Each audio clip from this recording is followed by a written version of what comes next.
잘 아시다시피 저희 강설 시간은 한 20분 정도 되는데 어 그러니까 좀 더 집중해 주시면 감사하겠고요. 오늘 공교롭게도 놀랍게도 양인성 장로님께서 대표 기도를 인도하시는데 그 기도 내용이 저희 강설의 서론, 본론, 결론이 다 들어가 있는 그런 내용들이었어요. 깜짝 놀랐어요. 뭔가 좀 통한 것 같은데 아무튼 말씀으로 은혜 받으시기를 소원합니다. 하나님, 이 말씀을 반듯하게 잘 전할 수 있도록 지혜를 더하여 주시고 용기를 더하여 주시옵소서. 예수님의 이름으로 기도드렸습니다. 아멘. 2월이 되면 우리 교회 연중 행사가 있습니다. 당장 이번 주 토요일 맞죠? 이번 주 토요일에 방앗간에서 떡을 배달하는 일이 있고요. 또 2월 20일 넷째 주 맞죠? 그날에 사순절이 시작됩니다. 그리고 중간쯤에 구정이 박혀 있는데요. 구정이 교회 행사는 아니지만 어쨌든 여러모로 분주한 게 사실입니다. 작년 구정도 제 기억으로는 수요일이었는데 올해도 수요일까지 연휴가 이어져서 수요 예배가 살짝 걱정입니다. 그리고 교회 행사가 하나 더 있는데 아 사실 행사라고 말하기에는 좀 못하지만 그것은 2월 27일에 있는 저의 생일입니다.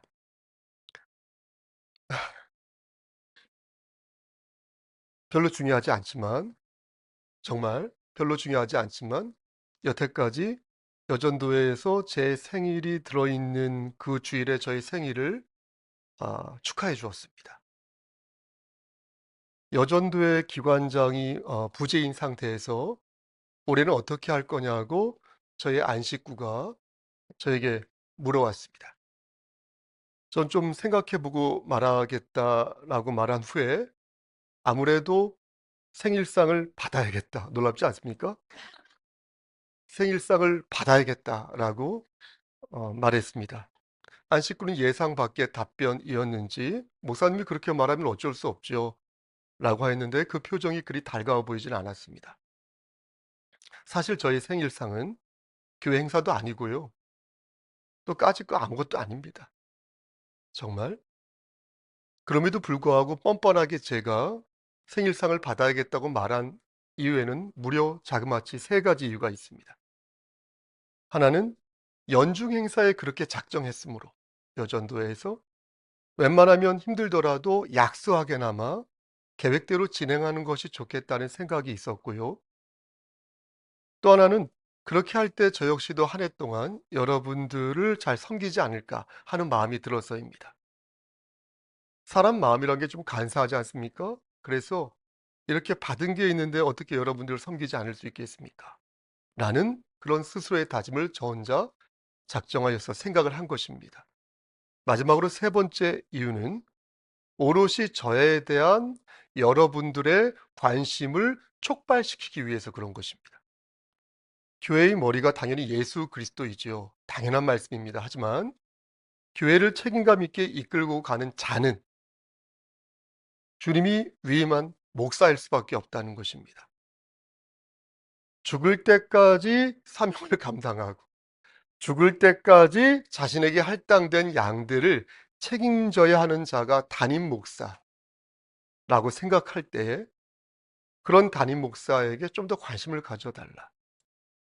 라는 일종의 어리광이라고 생각해 주시면 어떨까 싶은 것입니다. 저는 여러분들의 경조사 있죠. 이 경조사를 다 책임질 생각이 있으니 여러분들이 원하신다면 여러분들의 모든 수발을 다 들 각오가 되어 있습니다. 저희 1차 목표는 뭐냐면요. 하나님의 영광, 하나님께 영광을 돌리는 것이고 2차 목표가 뭔지 아십니까? 저희 가족의 평화, 저의 가족의 화목함이고요. 3차 목표는 무엇인지 아십니까? 여러분들의 행복이다라는 거예요. 여러분들의 행복이 저의 3차 목표예요. 그러니 저의 꿈과 저의 미래, 저의 진로 이런 것들은 4차. 혹은 5차 혹은 6차라는 것입니다. 그러니 관심을 가져달라는 취지에서 그렇게 말한 것입니다. 사도 바울은 고린도 교회 성도들이 자꾸만 자신이 사도인 것을 의심하자 고린도 후서 11장부터 13장까지 무려 3장을 석장을 할애하여서 자신의 사도직을 변호하였습니다. 물론 중간중간에 다른 내용도 있었지요. 하지만 11장부터 13장까지의 말씀을 읽어보면 이 고린도 교회 성도들이 자신을 사도로서 평가절하하는 것을 보고 이 사도 바울은 적극적으로 자신의 사도직을 변호하는데요. 11장에서는 어떻게 변호하냐면 자신이 복음을 전하는 과정에서 얼마나 큰 희생과 헌신이 있었는지를 변호하고요. 12장에서는 바울 자신에게 허락된 놀라운 영적 체험, 그런 능력, 신비한 체험, 그런 능력, 이런 것들을 강조하였고, 그러면서 자신의 사도직을 변호하였으며, 그리고 13장에서는 교인들에게 믿음을 점검할 것을 당부하면서 13장 3절과 10절 말씀을 보면 자신에게 교인들을 심판하고 점검할 책임이 있다라는 것을 강조하고 있습니다. 사도 바울이요. 그러니까 요약하면 사도 바울은 자신의 사도직을 강조하면서 교인들에게 강력한 권면과 뭐죠? 신앙적 점검을 요구하고 있는 것입니다. 그것은 본인을 잘난 척하려고 막 드러내고 싶어서가 아니라 교회의 질서를 유지하기 위해서 불가피하게 사도의 권위를 보여준 것입니다. 바울 자신의 사도직에 대한 그 권위를 확실하게 하여서 그 권위를 통하여서 교회의 순수함과 교회의 거룩한 열정을 도모하고자 했던 것입니다. 그럼 저도 그렇게 할 수 있을까요, 여러분? 잘 들으셔야 돼요. 저도 사도 바울처럼 교회의 질서를 유지하고 교회의 순수한 거룩한 열정을 도모하기 위해서 저에게 부여된 권한이 있다면 그 권한을 여러분 드러낼 수 있을까요? 여러분 보십시오. 목사는 사도가 아닙니다. 사도는 목사의 역할을 할 수 있지만 목사는 사도가 아닙니다. 사도는 예수님께서 직접 부르시고 성령으로 특별한 권위와 사명을 받은 특별한 직분이거든요. 그래서 사도들은 초대교회를 세울 때 절대적인 역할을 하였습니다. 물론 바울은 예수님이 세우신 12 제자가 아니었죠. 하지만 부활하신 예수 그리스도를 직접 뵙고 그분의 음성을 들으면서 사도라는 권위를 받게 되었습니다. 그러나 목사는 그런 경험이 있어요, 없어요? 없어요. 목사에겐 그런 경험이 없습니다. 예수님을 만나 예수님을 구주로 영접한 경험은 있죠. 그런 것은 그런데 하나님의 자녀로서 경험한 것이지 사도로서 경험한 것이 아니라는 거예요. 그런 면에서 여러분들이나 저나 목사나 성도나 똑같은 하나님의 자녀인 것이며 다만 섬기는 데 있어서 어떨까요, 목사님? 우리가 더 잘해야죠. 목사가 성도보다 더 많이 섬겨야 되는 건 당연한 거 아니겠습니까? 왜 그렇습니까? 목사는 분명 그릇의 크기가 다를 것으로 예상되기 때문에. 장로, 안수집사, 권사 모두 그러할 것이니 그릇이 크지 않으면 섬김도 없겠죠. 헌신과 희생도 없겠죠. 그러나 아무리 그릇이 커도 사도와는 다르다. 그러니 예수님이 직접 부르신 것과 그렇지 않은 것은 분명한 차이가 있기는 있다는 것입니다. 이렇게 말씀드리면 어떤 분은 저에게 이렇게 물으실 수도 있겠습니다. 목사님, 구체적으로 뭐가 다르죠? 예수님이 직접 부르신 것과 예수님이 직접 부르지 않은 것이 뭐가 다릅니까? 그럼 저는 이렇게 답하겠습니다. 형제님, 자매님, 예수님이 직접 부르신 사도는요, 하나님을 절대 배신하지 않습니다. 하지만 목사는 그게 진짜 목사인지 아닌지 하나님만 아시거든요.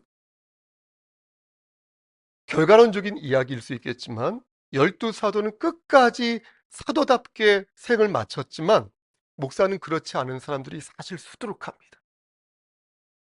그러니 사도직의 권위를 주장하는 목사가 있다면 그건 틀린 말이다. 형제님, 자매님 거 잘못된 주장입니다. 그거 교만한 생각입니다. 그러니 주의하십시오. 라고 답하겠습니다. 그럼 사도는 총 몇 명이었을까요? 오직 13명이 있으니 베드로, 안드레, 야고보, 요한, 빌립, 바돌로메, 도마, 마테, 다데오, 시몬, 가룟 유다. 가룟 유다 빼고 마띠아. 그리고 더하기 사도 바울이 되겠습니다. 그러므로 사도와 목사는 결이 다르지만 그러나 두 직분 모두 하나의 공통점을 가지고 있으니 그것은 바로 무엇이다? 섬기는 마음이다 라는 것입니다. 그래서 크기에 따라 섬기는 마음이 달라질 수 있겠지만요. 그런데 여러분 보십시오. 이제 오늘 본문 있지 않습니까?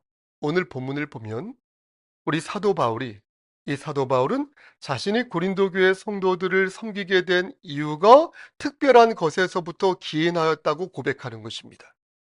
만약 그 사건이, 그 일이 자신에게 없었다면 나는 여러분들을 섬기지 못했을 것이다 라고 말하는 것입니다. 여러분 그것이 무엇입니까? 7절 말씀 보시겠습니까? 제 얼굴 안 보셔도 돼요. 7절 말씀.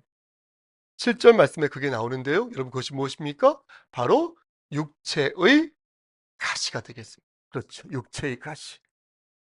다른 말로 표현하면 사탄의 사자. 이 육체의 가시, 사탄의 사자. 하나님께서는 바울이 자만해지지 않도록 하기 위해서 육체의 가시, 육체의 가시, 곧 사탄의 사자를 주셨는데 이게 너무나 고통스러워 가지고요. 교만해질 수 없을 정도로 고통스러웠다는 거예요. 고개를 쳐들고 이제 내가 뭐 좀 할 수 있겠는데? 나 정말 잘난 것 같은데? 라고 거울을 보고 춤을 추려 하는데 이 육체의 가시, 사탄의 사자 때문에 결국 꼬꾸라져 가지고 그럴 수 없게 만드신다 라는 것입니다. 그럼 바울에게 육체의 가시, 그 사탄의 사자가 무엇이겠습니까, 여러분? 여기에서부터는 여러분들의 시력 그리고 여러분들의 통찰력이 요구되겠습니다. 여러분 7절 말씀을 여러분의 시력으로, 눈으로 7절 말씀을 꼼꼼히 보시기를 바라겠습니다. 제가 한 번 더 7절 말씀을 읽어보겠습니다. 여러 계시를 받은 것이 지극히 크므로 너무 자만하지 않게 하시려고 내 육체의 가시 곧 사탄의 사자를 주셨으니 이는 나를 쳐서 너무 자만하지 않게 하려 하심이라. 여러분 다 보셨죠? 말씀을 가만히 보면 육체의 가시라고 번역되어 있습니까? 아니면 육체의 가시라고 한글로 번역되어 있습니까? 맞습니다. 여러분들도 보시다시피 육체의 가시라고 쓰여져 있습니다. 영어 성경에도 보면 육체 안에 있는 가시, I was given, 그러니까 thrown이라고 하나요? sown in my flesh, 내 몸 안에 있는 가시, 이렇게 쓰여져 있습니다. 원어 성경을 찾아보니까 에도테, 주어졌다, 모이, 나에게, 스콜로스, 하나의 가시가, 대, 이, 사르키, 육체, 이렇게 기록되어 있습니다. 그러니까 보십시오. 육체의 가시인 것이지 육체의 가시가 아니라는 것입니다. 그럼 육체의 가시와 육체의 가시가 뭐가 다르죠? 육체의 가시는 육체 속에 들어있는 가시라는 뜻이니까 육체 안에 박혀있는 가시를 말하는 것입니다. 그러니까 좀 더 뭐라고 표현해야 되죠? 물리적이고 좀 더 직관적인 그런 가시라 하겠습니다. 다시 말씀드리면 저로 할게요. 성룡구라는 사람이 육체에 가시가 있다면 제 몸에 가시가 있다는 말이기 때문에 저는 어떤 구체적인 병을 앓고 있다는 것입니다. 이해되셨죠? 그런데 저는 이 말씀을 그렇게 이해하지 않습니다. 물론 우리말 성경에는 육체의 가시라고 번역되어 있지만 이 말씀을 저는 좀 더 풍성하게 이해하기 위해서 육체의 가시로 이해합니다. 육체의 가시가 더 올바른 번역이라고 저는 생각합니다. 바울이 앓고 있던 병이 안질일 수도 있고 간질 아시죠, 여러분? 간질일 수도 있습니다. 하지만 제가 15년 넘게 하나님의 일을 목회 선상에서 하다 보니까 그 가시를 있지 않습니까? 그 가시를 병으로 한정되어서 이해하고 해석하는 것, 이것은 조금 아닌 것 같습니다. 그러니까 병을 포함하여서 더 넓고 더 큰 고난으로 보는 것이 좀 더 이 말씀을 풍성하고 자연스럽게 보는 것이라고 생각합니다. 육체의 가시가 아니라 육체의 가시라고 한다면 그것은 육체에 속한 모든 고난을 말하는 것입니다. 질병뿐만 아니라 또 뭐가 있습니까? 나를 넘어뜨리는 어떠한 유혹, 그것들도 가시가 되겠습니다. 또 내 복음 사역을 방해하는 어떠한 적대자도 가시가 될 수 있을 것이며, 내가 정말 잘하고 싶은데 내 능력이 아무것도 진짜 능력이 제대로 된 게 하나도 없어. 그런 능력 부족도 가실 수 있다. 저는 바울도 그렇게 생각했을 거라고 생각합니다. 바울이 단순히 질병 하나를 가지고 육체의 가시를 말했을 거라고 생각하지 않습니다. 더욱이 그 가시가 여러분 보십시오. 사탄의 사자라고 말했다는 거예요. 그렇게 사탄의 사자라고 비유하였으니 그것은 지긋지긋한 가난일 수도 있고요. 바울에게. 그것은 지긋지긋한 복음의 적대자일 수도 있고요. 바울에게. 그것은 죽을 때까지 그를 괴롭혔던 간질과 두통과 안질일 수도 있습니다. 그리고요, 여러분 보십시오. 갈라디아서 4장 13절과 고린도후서 10장 10절 말씀에서 말씀하고 있는 것처럼 바울의 못생긴 얼굴, 바울에게 잘생기지 않았나 봐요. 바울의 그 못생긴 얼굴도 가시일 수도 있고요. 바울이 말을 잘 못했대요. 글은 기가 막히게 썼는데 바울의 보잘것없는 언변도 아마 가시였을 것입니다. 여러분 보십시오. 사실 우리도 그렇지 않나요? 나의 가시가 어느 하나에만 박혀 있습니까? 나의 자식이 가시일 수 있고요. 나의 아픈 손가락일 수 있고요. 나의 부모가 나의 아픈 가시거나 손가락일 수 있습니다. 어쩌면 나의 모든 것이 나의 아픈 가지요. 사탄의 사자처럼 느껴질 때가 있다는 것입니다. 근데 여러분, 놀라운 것은 뭔지 아십니까? 놀라운 것은 그렇게 우리가 느껴져도, 그래서 그것이 사탄이 보낸 사자같이 느껴져도, 그래서 그 가시가 지긋지긋하여 이제 좀 내 앞에서 꺼져달라고 말하고 싶어도 사실은 그 가시 때문에 내가 교만해지지 않을 수 있다는 것입니다. 놀랍지 않습니까? 고난과 고통이 나를 살린다는 말이 아니라 고난과 고통이 하나님을 더욱더 의지하게 만들고, 그러면서 내가 은혜를 비로소 감사함으로 받게 된다는 것이에요. 믿으십니까? 믿으십니까? 정말 중요한 말씀. 그래서 저는 세상에서 가장 아름다운 만남이 호스피스에서 있다고 생각해요. 호스피스. 그래서 저는 세상에서 가장 아름다운 감사가 고난과, 아주 지독한 고난과 죽음 앞에 있다고 생각합니다. 저는 그것을 믿는 사람입니다. 세상에서 가장 아름다운 인생이, 삶이 하나님을 의지하는 인생이라고 저는 믿는 목사입니다. 다른 건 잘 안 믿어요.